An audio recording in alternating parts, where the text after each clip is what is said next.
Good evening, and thanks for joining tonight's TI Technology webinar hosted by Texas Instruments, where tonight we're going to take a look at Algebra 2, the 84, and kind of some things that are going to get you ready to go back to school. My name is Mike Houston, and I'm the moderator for this event. I teach algebra and calculus near Pittsburgh, where I use TI Technology to make tough to teach, tough to learn concepts accessible to all my students. And with us tonight is Kara Lehman and Veronica Carlson.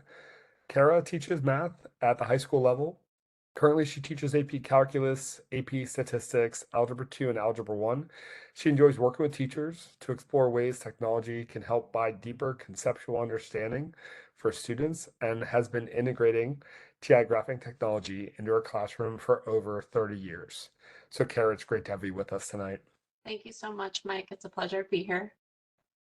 And Veronica is formerly a high school math teacher for 35 years. She's presented and worked with teachers throughout the country, helping them integrate TI technology into their classrooms to help students have a greater understanding of mathematics. Currently, Veronica is a systemic coach working with teachers to enhance instructional practices and strengthen student understanding. So, Veronica, it's also great to have you with us. Hi, everybody. Thanks for joining us this evening. All right, Kara, will you talk through some things that we hope to check off our list tonight? Absolutely. So what we're going to try to do is give you some ideas of how you might start your Algebra 2 class this year. We're not going to be providing lots of in-depth tasks, but we are going to be showing lots of really useful calculator skills. And a lot of the things that we're going to be doing are kind of like a starting level with the 84. And we just are trying to cover as much as we can in an hour. So we think if you didn't hear Mike a few minutes ago, the best thing to do maybe would be to just try to take some notes, and you can always come back to the recording later. So our strategies tonight that we're going to focus on are empowering students to show evidence of their thinking with self-checking, and also to empower them with multiple ways to think about things graphically and visually, and also symbolically and numerically with their TI-84. So we're going to be showing you lots of tips. I've been using graphing technology with Texas Instruments for 30 years, and preparing for this webinar, I still learned some new tips from Veronica. So I think you'll get something out of it tonight. Thanks so much, Kara. And be sure to stick around because at the very end, we're going to be giving away to one lucky winner a TI graphing calculator of their choice. All right, Veronica, what can we expect to know at the end of the webinar tonight? Well, hopefully you'll have some I can statements that we've satisfied, so I can empower students to use the TI-84 plus CE calculator to verify conjectures made by students. I can apply the TI-84 plus CE apps to explore and solve problems. Kara and I are going to explore 2 specific apps this evening. And I can identify ways to utilize the TI-84 plus CE calculator to show multiple representations of a concept. And Kara and I feel that that's probably one of the most important things, is so students can then prove or show evidence that why is something the way it is, why did that solution happen, because of the multiple representations. So thanks so much, Mike. Thanks, Veronica. So we're expecting a large crowd tonight, so your audio is muted. Feel free to send any questions to Veronica or Kara using the Q&A window on the right side of your screen. And as many of you have already found out, we're going to be using the chat window a lot tonight to send general messages. As a reminder, this session is being recorded, and we'll provide a link, the event certificate of attendance, as well as a link for the documents at the conclusion of the webinar. And without further ado, Kara, feel free to share your screen and get things started off. Okay, thank you, Mike.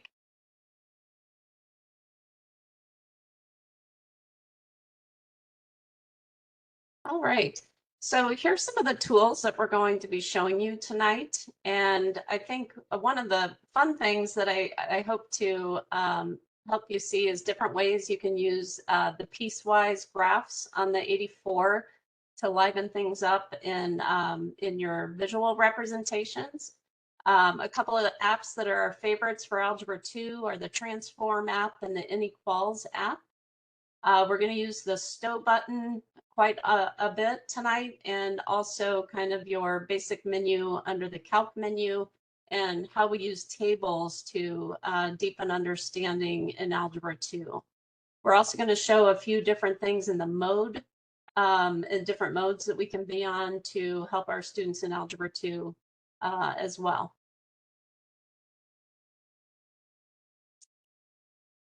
So for self-checking, let's go ahead and get started. One of the activities I find really exciting at the beginning of the year, to just kind of have a non-threatening way to start school with Algebra 2. Our summer brains are on, and so one of the things we're going to do tonight is take a look at our birthday as a fraction. So if you just think about for a moment what your birthday as a fraction is, you can share that in the chat. We want to put your month over the day for your birthday, and just be thinking about this just for a second from an Algebra 2 student's point of view. Do you think your birthday is a rational or an irrational number? And go ahead and share in the chat. Maybe Veronica's taking a look at some of those. I'm going to just start us off here and make sure we understand where the fraction menu is on the TI-84. So we're looking at alpha y equals to get to the fraction menu. There's also a nice little green fraction button here next to the alpha key. So if you were to just press alpha and then your xt theta n button, you can also grab that fraction template. So I'm going to put in my birthday here, which is actually coming up here, August 26th. And again, just thinking about, is your birthday a rational number, irrational number? I don't know about you, but a lot of my students don't remember what I'm talking about when I ask them that. So let's take a look at our birthdays as a decimal. So there's a couple different ways to do that. You can hit your alpha y equals again, and you see that fraction decimal key down there. That's the one I'm going to use right now. There's also under the math key another way you can get a fraction to turn into a decimal. So the reason we ask that rational, irrational question here is because probably if your birthday was presented as a decimal, that would have been a little bit harder question to ask. So I think it just promotes some interesting discussion early on about the difference between rational and irrational. And one of the things I find very valuable in Algebra 2 as a calculus teacher to really start helping them attend to precision a little bit better and really use the language that we want them to use, formal mathematical language for their number sense. And so I like starting this way with the idea of rational and irrational. But what we're going to do is play a little get to know you game. First couple of days of school, we're in a classroom full of students we don't know. So what we would want to teach them is the ways to empower with the test menu here. So if we go second math, we get our test menu, and we're going to ask the calculator to add some fractions and test and see whether or not we can find someone in the room who has a birthday fraction that will, combined with mine, have a sum that is greater than 2. So if I have my birthday fraction, I'm going to go up here and find mine again. I can either use 4/13 or go back to the 8/26. I want to add someone from the chat, Veronica, that we think maybe has a sum that's greater than 2. Can you find one? Well, let's just try. Here's Dina, and her birthday is 9 divided by 25. Let's give that a try and see what happens. So you can imagine some of the reasoning that might be happening now. Our summer brains are maybe turning off a little bit and trying to think, do we think this is going to have a sum that is greater than 2? We're not asking them to do the algorithm right now. We're not asking them to remember how to add fractions with unlike denominators. I know that my Algebra 2 students struggle with that still. So we're just going to go to this test menu here. We're going to check and see, is the sum greater than 2? So we're going to come down here to number 3 and number 2 here and see what the calculator says. So at this point, what do we think? What does the 0 mean when we ask the calculator a question like this? And we're just going to explain that a 0 means that we have a false statement. This is not true. So Veronica, you found me a partner that is not going to Yeah. work. Yes. So can you find somebody else for me that has a sum greater than 2? So we're just going to kind of go around the classroom and learn how to use our calculators at the same time as we're meeting people. Yes, I have one, and it's Lori, and she's 12 divided by 22. And then there's also was a question though here from someone is, can you remind us how you wrote that second fraction? So maybe delete Sure. a little bit, and then just how did that second fraction come up? Okay, so with the second fraction, all I did is use this other way to find the fraction template over here. I pressed the alpha key, and then I used the xt theta n button, and I got that second fraction to show up. So right now I'm going to delete this template because I don't need it. And I'm going to enter this statement, and we see that this is still a false statement. We're So we're still going to do too many more of these, but you can No, kind of see what we're looking for. You're kind of walking around the room, asking people what their birthday is and trying to find somebody who has one that's a sum greater than 2. I And have then to you tell can you, a lot of our participants just have birthdays early in the month. So, oh, Okay, here we go. How about this one? May 4th. May We can try 4th. that All one. right, so May the Yeah, 4th be with you. That's a good one. All right, that's so right. let's come over here and change. So right now I'm just going to delete. It's not, it's still not gonna be. That's okay. So May 4th. Yeah. And it's okay if we can't find somebody, right? So that's okay. We've still done a lot of talking to the students in the classroom, still not finding somebody greater than 2. So then I just have different questions that I would ask them. If this one's kind of fizzling out, other questions we might ask are something like, someone who has your birthday subtracted from their birthday is a negative number, or maybe you want to do the product of your birthdays is greater than 1, or perhaps maybe some division. So how would you do a division problem? Let's try to make a fraction problem where we have the sum, or excuse me, the birthdays divided is less than a half. So we can do a complex fraction. I'm just going to do this again, alpha xt theta n, and then I can do it again, alpha xt theta n. I'm going to put my birthday here. Veronica, do you think you can find somebody who, this one's a little bit harder, right? To figure out if it's going to be less than a half. So I'm going down and I'm going to add that other complex fraction, which again, we see a lot in Algebra 2. We're just kind of introducing these ideas in a non-threatening way. Anybody you think would be less than a half? Let's see, less than a half. Here we go. April 10th, 4 divided by 10. 4 over 10. Let's give that one a try. And so we're going to see if the test menu here again, we're just going to use that less than sign, which is number 5. I can go down to the number 5, or I can just press the number 5 and it'll show up. And we're trying to see if it's less than a half. So we're just trying to use the calculator in a non-threatening way and talk to our classmates. And we're really striking out here, right? So we're really not finding any pairs too well tonight with the birthdays that we have. But you can make up some different questions. So that's kind of just an opening activity we wanted to show you, getting students familiar with the test menu and using for self-check. So obviously, if I wanted to make this true, what could I do here? So I'm going to go over here and actually change this less than sign to a greater than sign. Yeah. And we'll check it out and see if it can work. So we're wanting them to see that a 0 means false and a 1 means true. And we're going to use this checking your answer method a lot in the class. Remember, Algebra 2 is going to introduce some extraneous solutions later in the year, and we want to make sure students are familiar with checking their answers. So a 0 for false and a 1 for true. And the test menu again over here, second math. Okay.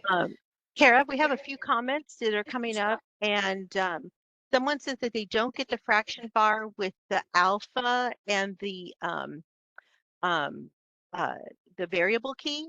And it's just a reminder that you have to have your TI-84 plus DE up to date to have that. You need to make sure, because it may not be printed on the calculator. So that's something from one of the newer operating system, one of the OS updates. And you can go to education.ti.com to go download the new any updated operating systems for that. Do you feel comfortable, Kara, to just show how to check the memory, what to do, how to check your operating system? Sure. So under the help menu here, we're just going to go to About Smart View, and I'm using version 6.0 here tonight. Right. So that's for the emulator, but for the handheld, Oh, okay. our participants would go to second mem. Oh, okay. You mean on the calculator? I'm sorry. Yeah. Yeah. No, both ways are good. And then about number 1, that tells you. And I will say the online emulator doesn't always match the actual handheld. And so at this point, it should be 5.8 Okay. for the handheld. So because Kara's all up to date with her emulator. Okay. Are we good?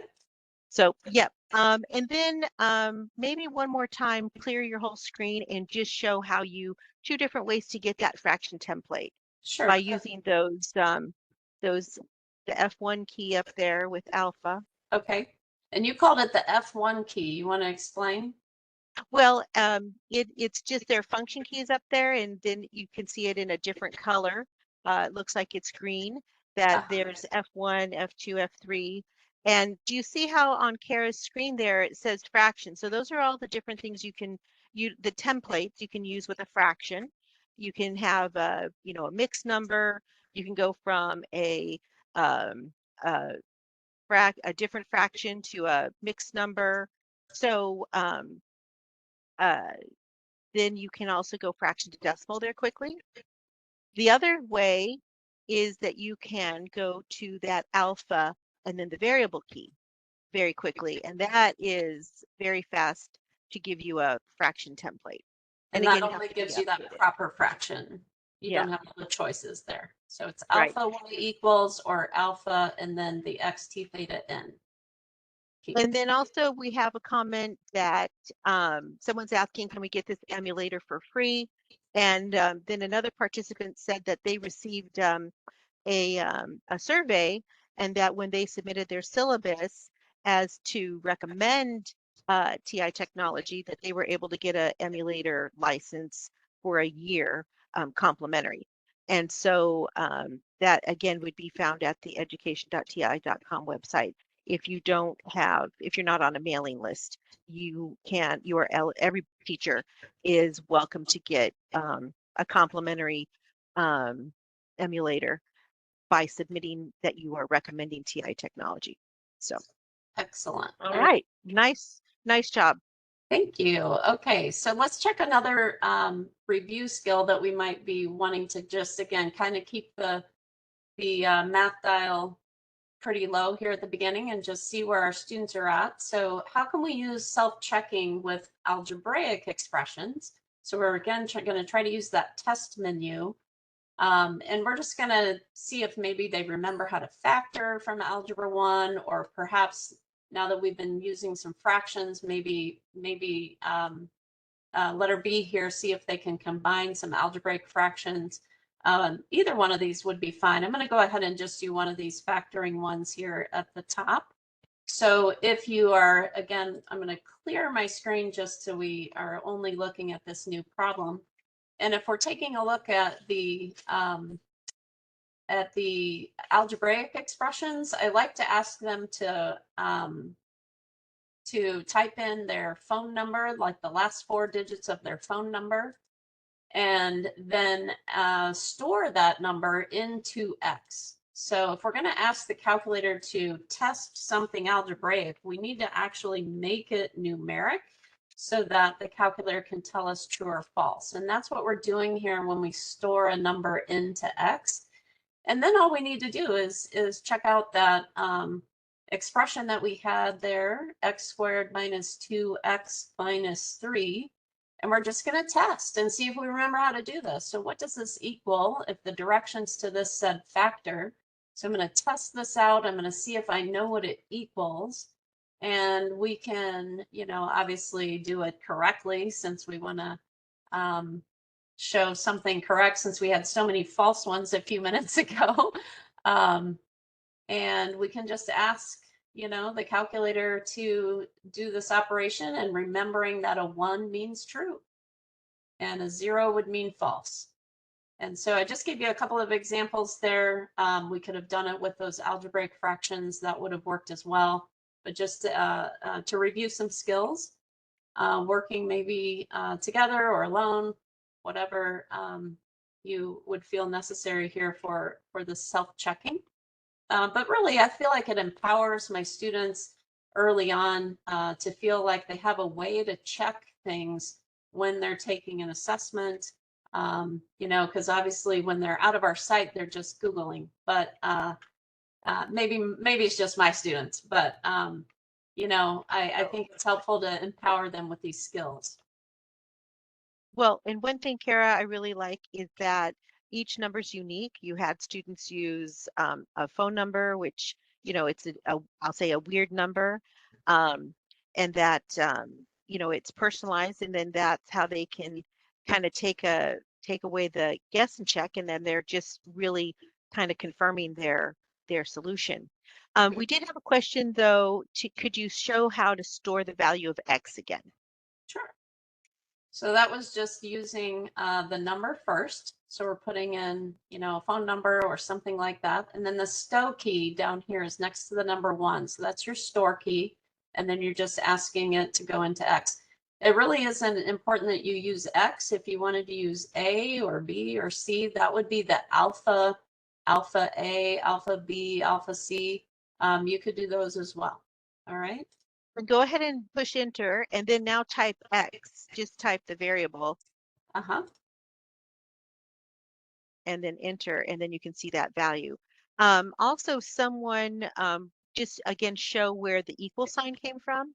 Sure. So that was still under that test menu when I was doing that earlier with inequalities. The equal sign was hiding up here at the top. So I got that equal sign from the test menu. So, and you access that from second math. Second math, right. Yep, perfect. All right. Nice. Okay. Are we ready to try another birthday problem? Okay. Yeah.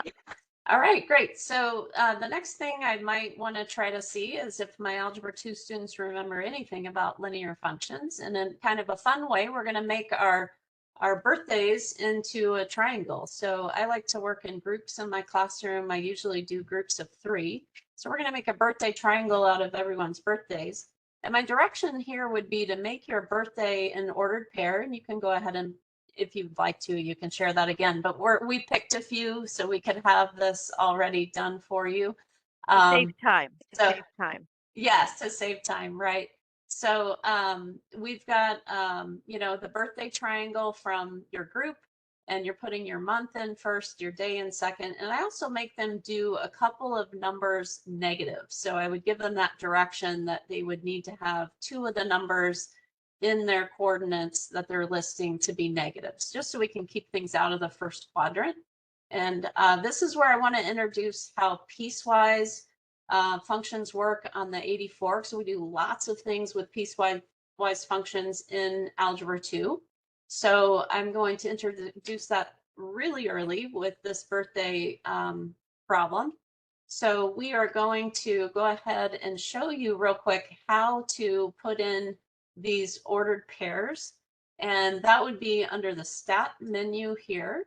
And we're going to go to the edit key. And this is where you can type in, if you're making some kind of scatter plot, you're in your lists of the calculator. But remember, I did hit stat. It's a little bit confusing because it says list above there. But I hit the stat key just to get to this menu and then edit. And we're going to type in those birthdays that we picked out earlier, which is November and August, but I made the August birthday negative, so I'm going to put in -8. And then we had May in my group. And then the November person had a 21st for their birthday, and then 26. And then we had -8 for the May. So this is my group here tonight. And I want to see, what does our birthday triangle look like? So this is where we're going to introduce the idea of domain and range too, and just reviewing domain and range. So I'm going to go ahead and go to my stat plot here, and I'm going to turn on the stat plot. Pretty simple. I want to look at a scatter plot, which is already chosen. I already have my data in list 1 and list 2 for my X's and Y's. And it's kind of nice on the TI-84 plus CE that you can choose color. Kids really like this here at the beginning of the year to just get some color into the equation. So if you want to change that from blue, that would be fine. And then we're going to go to the window. And I really like early on to teach kids to have control over their menu, or excuse me, over their window, so that they understand a little better what they're doing. And what we're going to do here is just introduce the idea of domain and range. So what was our X values? What were they representing? Let's see, did anybody want to play in the chat? What were our X values representing? Well, that would be the months. Yep. So the months, right? So if we're looking at months, then how low can our months go and how high? Well, if we had two numbers be negative, it's possible we had a -12 in there somewhere in the room, right? So I'm going to demonstrate that maybe we want to go a little bit below -12 and a little bit above +12. And then explaining here, the X scale just means how my tick marks are going to go between -13 and 13. And then for the Y's, what was our range tonight for those data values that we typed in? What did it represent? Right. The days, there they go. There is a question from a participant that says, well, wait a minute, how do you have a negative month for a birthday? So maybe they're not remembering that you had stated that we want to have this not just in quadrant 1. We'd like to utilize the full coordinate plane as much as possible. Right. So I just threw in that extra direction that they got to choose which of the two numbers in their birthday coordinates they wanted to make negative, but I did make them make one of them be negative. Right. So we're just going to go a little bit above and a little bit below the range values that we had. So just recalling that domain is X and range is Y and those kind of things with some non-threatening data. Also, maybe we'll change the scale on the Y value to be 2. And then we want to, since we have control here over our window, we just want to hit graph. And there we can see our birthday triangle for our group. Looks nice. And everybody's is different. Maybe you want to go around and look at some other birthday triangles. What do people's look like? But now we want to actually create the triangle. So we want to see if we can actually like make a table between these three partners. Can we create a birthday triangle table here on the screen? So one thing we want to show you too here on the TI-84 plus CE, we can change the background of our graph to contain a grid line, which might be helpful to when we're thinking about reviewing writing equations for lines. So here under the zoom key, it was actually the second key that I pushed first. Second zoom will give us a format screen. And we're going to go here and put on a grid line. And then on that grid line, you can choose what color you want it to be. So here we decided that gray looked actually pretty good to not hurt our eyes on the screen, but kids like to choose all kinds of different things here. And really that's all we're doing here tonight. There's other things that we can change, change the color of the axes. We can have labels on and off. You could play around with that. So the background down here also, not to confuse, the grid line is a background, but the background there down at the bottom of the screen would allow you to throw an image in to the back of the graph. But right now we're just going to come back, keep it simple. we've got our grid line, and maybe that would help if we're thinking about asking the students to write equations for lines here. You know, how much review do they need of that? But these numbers are going to turn out to be pretty messy, which is also nice, I feel, for Algebra 2. I've taught Algebra 2 for a really long time, and things do not stay clean. So Right. we want to be comfortable with some messy numbers early on. So I'm going to go ahead and load in the answers that we have for this problem, because we don't want to take the time right now to go through that. We want to show you lots of things tonight. So I'm going to load the answers that we already had here for this problem. And that's So Kara, really, yeah, go ahead. just explain, because this might be new to our viewers this evening, what you were just doing, so that Sure. we can save the state of our emulator.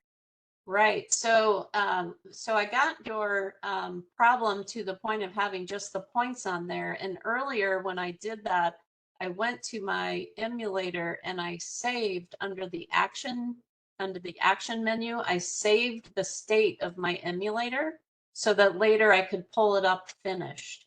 Okay. Perfect. And so right now I just pulled up that finished action. When I went to action, I loaded one that I had done earlier. So I had it saved on my computer here.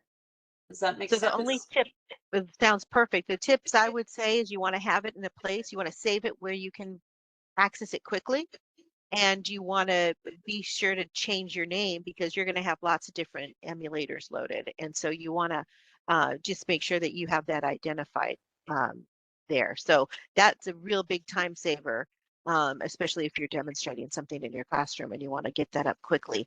Obviously, that's what we're trying to get, show you many different things this evening, but in your class, you're going to be the decision maker if you are preloading a window or if you're going to create it together with your students.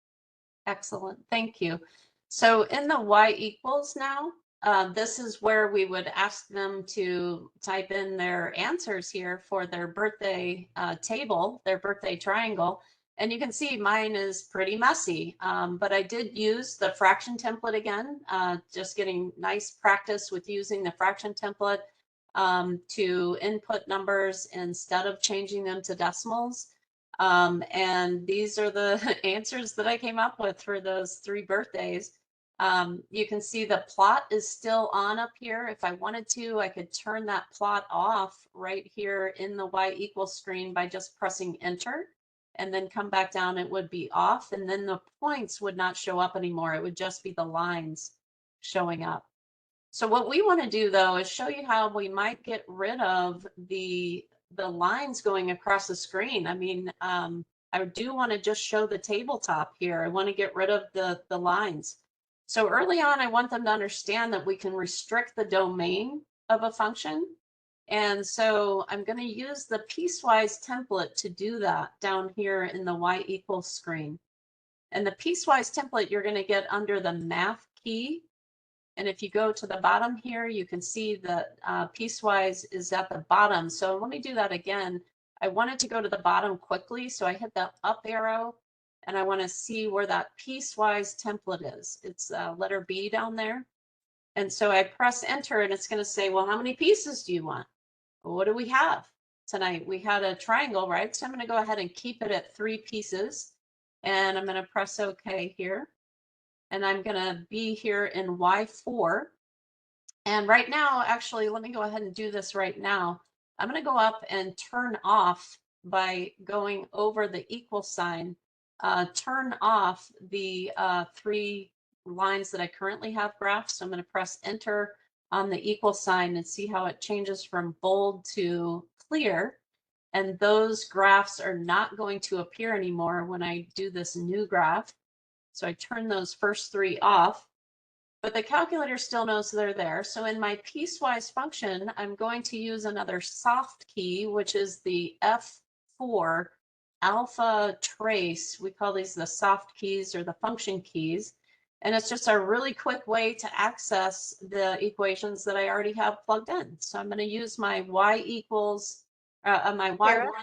Go ahead. Stay right there. Stay there for 1 second. It will go back to where you were, or when you see that, when you do alpha and the F keys at the bottom, she'll do that right now. You can see that it also, you can just slide over to matrix, function, or fraction. And you see those at the bottom of your emulator. So you can see what those other soft keys are going to represent. The other thing, Kara, is people want to know how you got those equations. And that was just by hand by finding slope and determining equations of the line, correct? Right, that is correct. Yes. Okay. So, you know, how much teaching you want to do in there, or have them exploring and looking up how do you write an equation for a line and getting them to figure it out again, is up to you. But know that the answers will be messy like this, and they're going to get some practice with their fraction templates and being precise, which is nice. Perfect. It is nice. It is nice. Yep. Thank you. You're welcome. So then we're in the y equals. Whoops, let's see here. I am still in the function menu, aren't I? I'm just going to quit out of this. Whenever in doubt, just second quit. I'm going to go back to y equals. Everything's still there. I'm not sure where I was with those questions being asked. So I had chosen y1, right? And I did that by alpha trace to get y1. Now I'm going to come over here and restrict this tabletop to be not have all the lines going across the screen. So I need to think about y1. Where did it come from? And I made this equation, so I can tell you it was the birthdays that went between November 21st and August 26th. So I already know, and your students have made their equations out of the two lines, and they will have to think about what was the domain for that particular line. So let me show you what I mean. I'm going to use for this particular one, August, and it was the negative August. If you recall, I had my August to be negative. And I'm going to go back to that test menu. Here it comes again, and ask the calculator to do a domain between August and November. But again, my August was negative, so that's why it's -8.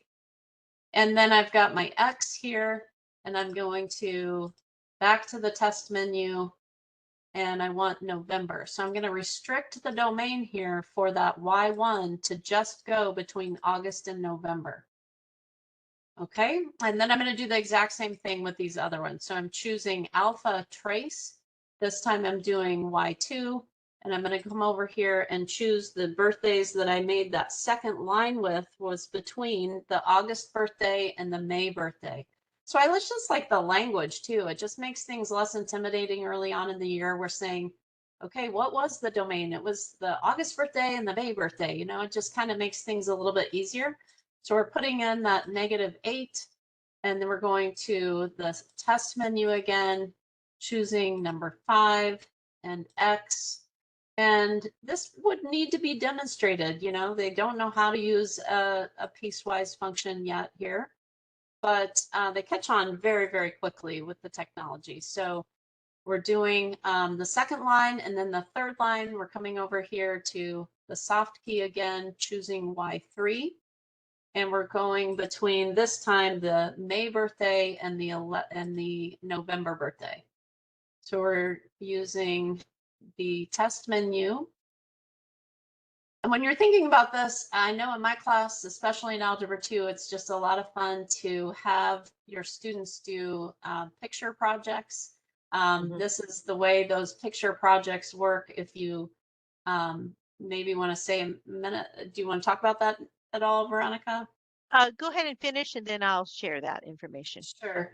So you can see that this line then got restricted to only be between the, I think that was the August and the November birthday line. And did I mess up here with my Y2 and my Y3? I'm not sure why that did not work. I thought I expected them all to come up. I'm not sure what happened there.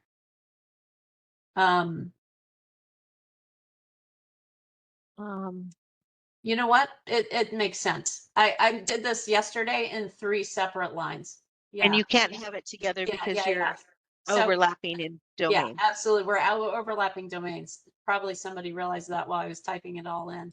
Sorry, I have summer brain. So I definitely meant to do just one function at a time. So I won't do it all again, but I'll show you once again. I got that test, all right, I got the piecewise key from math, and then I went to the bottom of the list, and I did only want to do one piece. So you need to do this in stages because the domains are overlapping. I wasn't thinking. That's So okay. we would do the same thing here in Y4, and then we'll do a separate one here, math menu and piecewise. Yes, I apologize. We got a lot going on here, and I did start school today. That's my, my only excuse. So no reason, no reason. I hope that makes sense. We would do it in 3 separate graphs, and then all 3 little line segments would show up.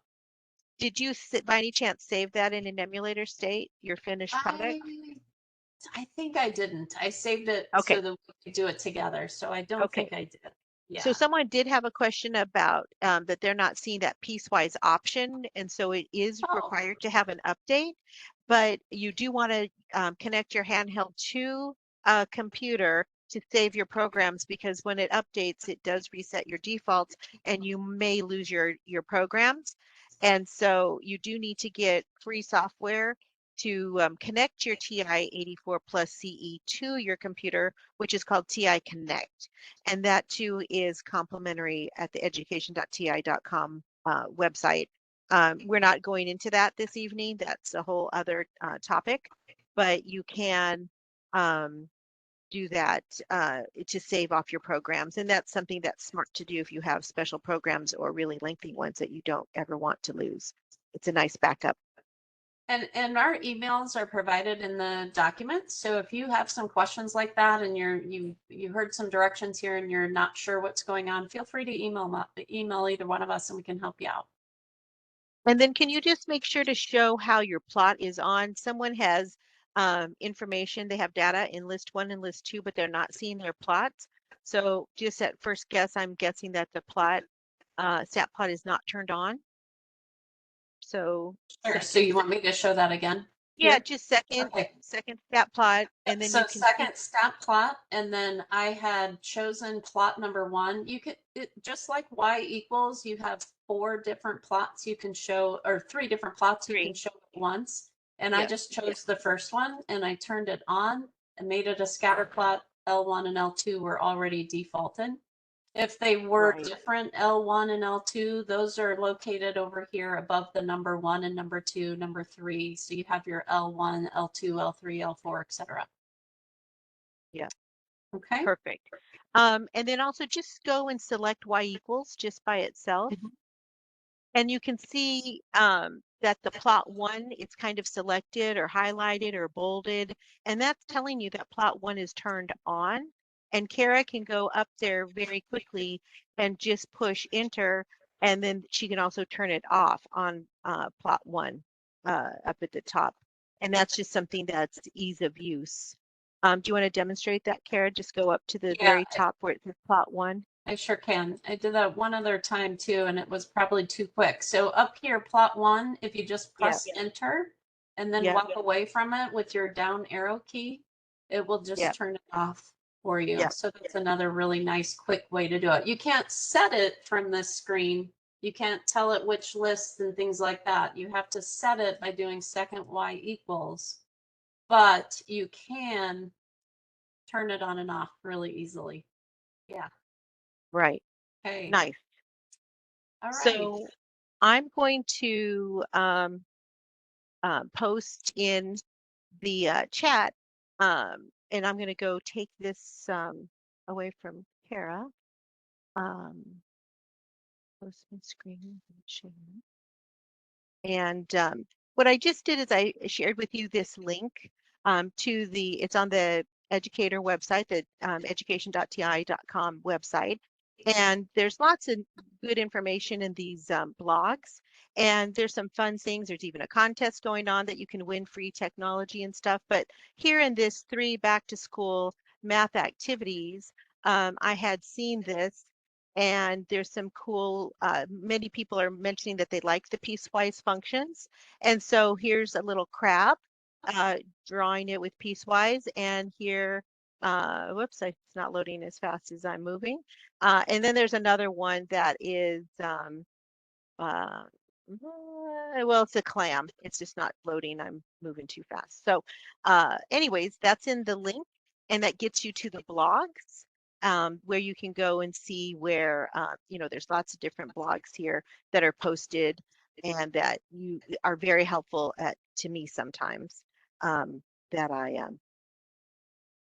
like to use. So all right, so Carol, you went through a lots of linear things. Now we're going to go and explore some quadratic, because our students should be ready to go with quadratics from Algebra 1, right?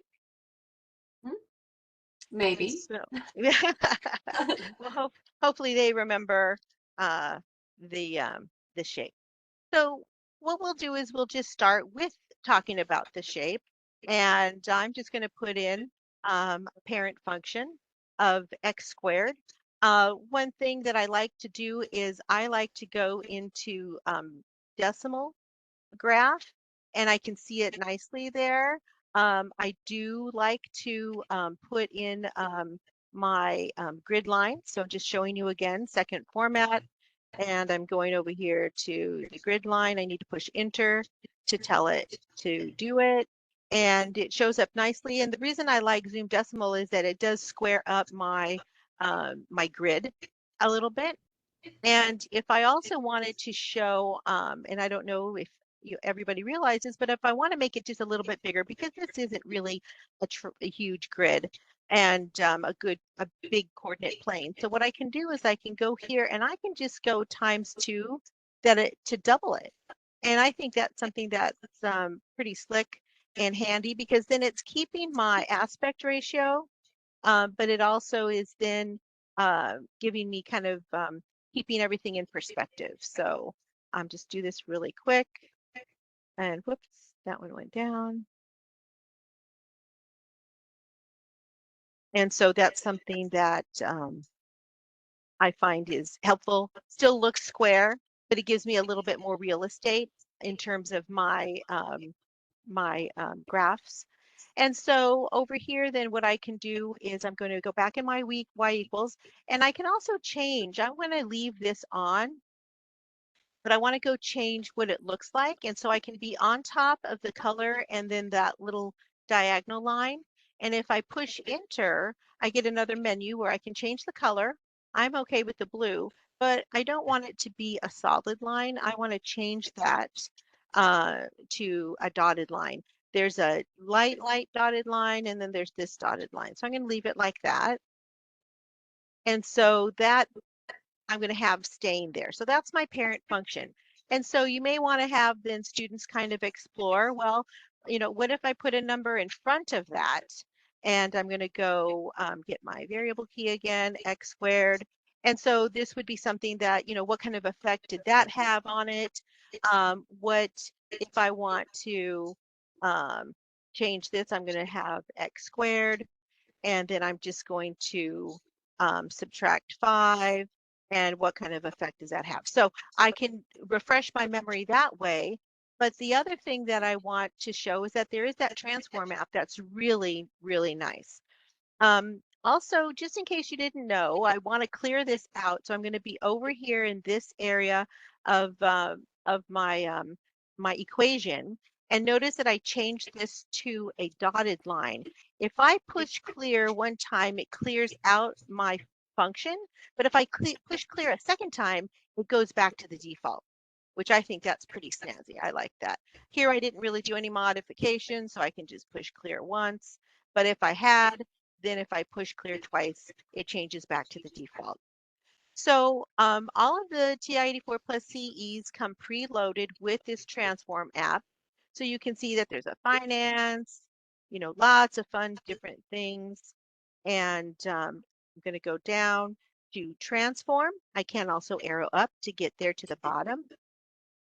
And so it has a little message there, press any key to get started, and nothing happened. Well, I'm going to push my y equals, and I can see that my screen looks, my y equals screen looks a little different, and that I have plot 1, plot 2, plot 3, but I have a quit app over here. It's telling me up at the top that I'm in the transformation graphing app.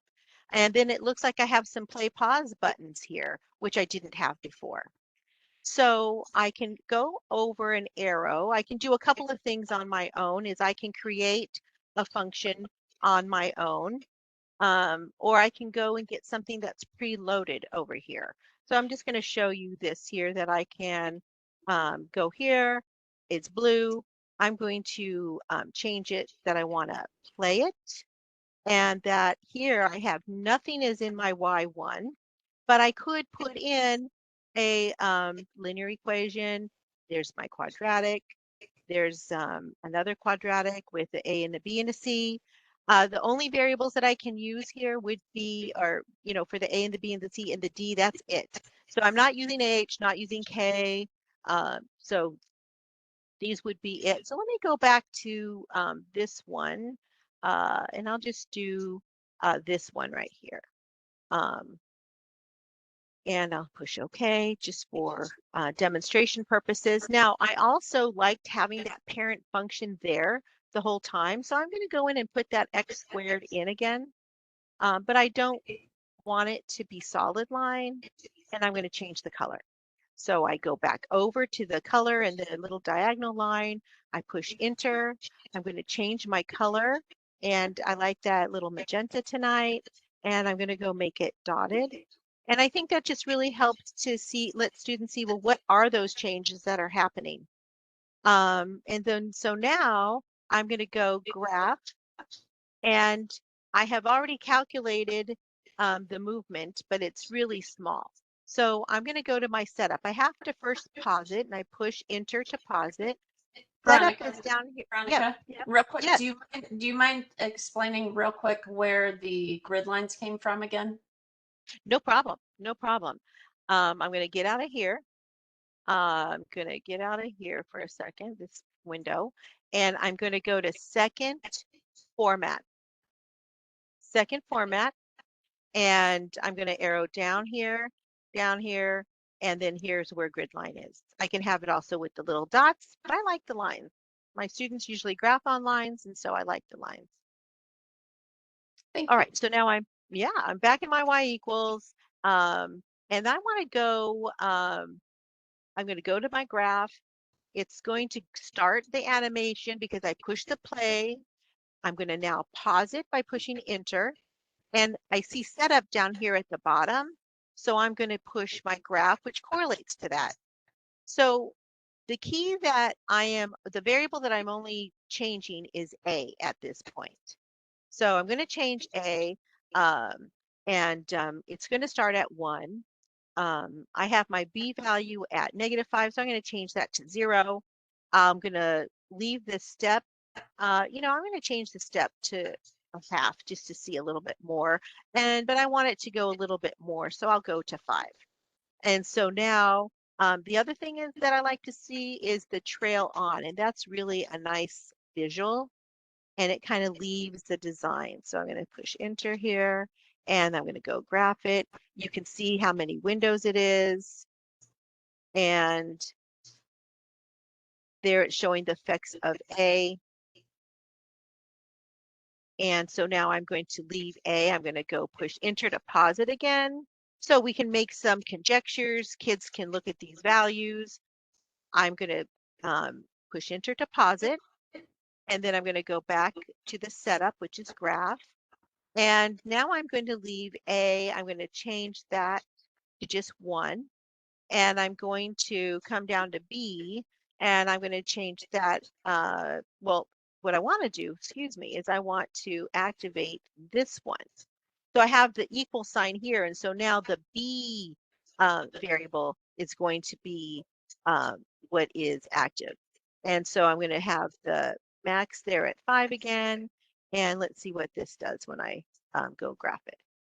Computing the screens, and so there it's showing. Kara, do you see it moving? I just saw someone say it's not doing anything, but do you see it animated here on the screen? Yeah, you're good. Okay. All right. So that's the Transform app. And sometimes what happens is students forget that they have that on. And so a really fast way to see that is going to the y equals. And if it looks like you have some play buttons over here, it's in the transform app. Here's another big indicator. It says quit app. So I'm going to go up here and I'm going to go to quit the app and I'm going to push enter. And it says, hey, are you sure you want to quit it? And I'm going to quit it right here. We have just a few minutes, but I want to show you, I have some things preloaded from my screen in my emulator state that I do want to show, again, a great use of color and good discussion as your students are coming back into Algebra 2. And what use your chat, and Kara, help me with responses. What do you notice here? And what do you think as teachers, what would this be a good visual to help represent?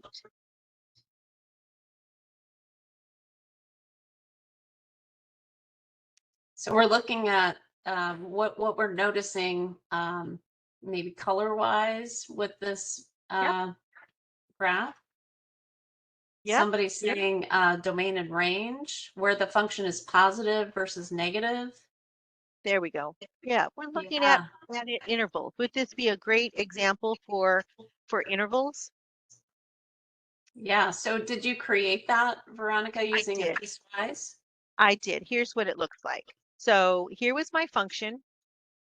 And then what I did is I knew I had to separate my domains. And here was, I changed it. I call this the ball and chain, but it leaves that tail on. And here I have the red one. And I was a little bit, I was mindful about it because that's kind of in the negative. And then here the green one I have up in the positive. And then so you can see it here as I'm showing it. That's an excellent visual. I like that a lot. Yeah, I thought that turned out great, which was Kara's idea, everybody. And then I'm going to load a second one. And I like this one too with increasing, decreasing. I'm going to load this one. And here is, here's my function, same function, but I changed my colors. And Awesome. it's so important that students understand the differences with the intervals and with the increasing and the decreasing. And please don't forget that you can go to your table and you can go and look at things. Now we have to play a little bit around with this so that we see it hitting the line, but you definitely can have some discussion about, what's happening here with these values. You can see that these are getting, these Y values here are getting larger. Well, then here they continue to get smaller, then they're back up to larger again. And so again, you have some nice representation looking at the table, helping to talk about it and what things are representing. So Awesome. we, of course, Kara and I planned, we have probably enough for 3 more webinars, huh, Kara? Yeah, we do. We have some more things in store, but we wanted to make sure you had some time to think about linear functions and quadratic functions, things that we really think students probably maybe should know. I'll put that in loose quotes here before they come into Algebra 2, but also to use some of the skills that we find highly valuable in our classes early on from the first week or two to help them with the rest of the year. So, Veronica, can I take it away here for a minute? Yeah, take it away. Okay. So we do want to get a little bit of feedback from you, if you wouldn't mind, in the chat. Oh, sorry, I forgot to press that last button. Yep. There you go. Just give us just one thing that you think you might have taken away tonight. That would be really helpful for us. That you liked, maybe that you didn't know before with the TI-84 plus CE.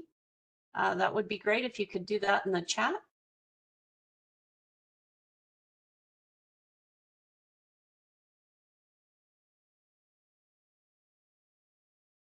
Veronica, what are people saying? They're really liking the birthday triangles, the transform app, test button, the fraction key, transform app, updating the OS, changing colors, increasing, decreasing with colors. Birthday triangle, that's a hit.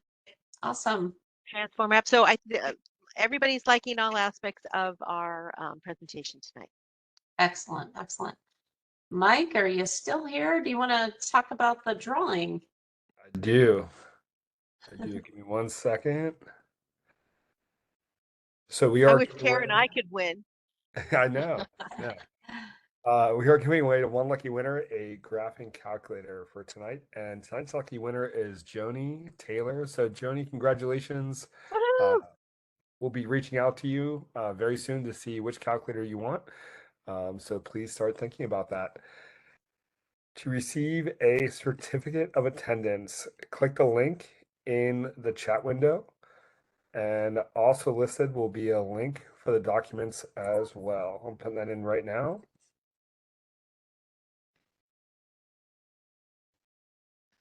And in case you miss these for any reason, feel free to just hang tight. You'll automatically get a follow-up email in a day or so. And in that follow-up email will be links to the recording, the certificate, and the documents as well. And if you're watching this on demand, go and copy that link into your favorite browser to receive your certificate. And lastly, just a huge thanks to Karen and Veronica for everything they put on for tonight. So thank you so much for all the planning and prep. And thanks so much, everyone, for joining us. And we hope to see you back online next week. Have a great night.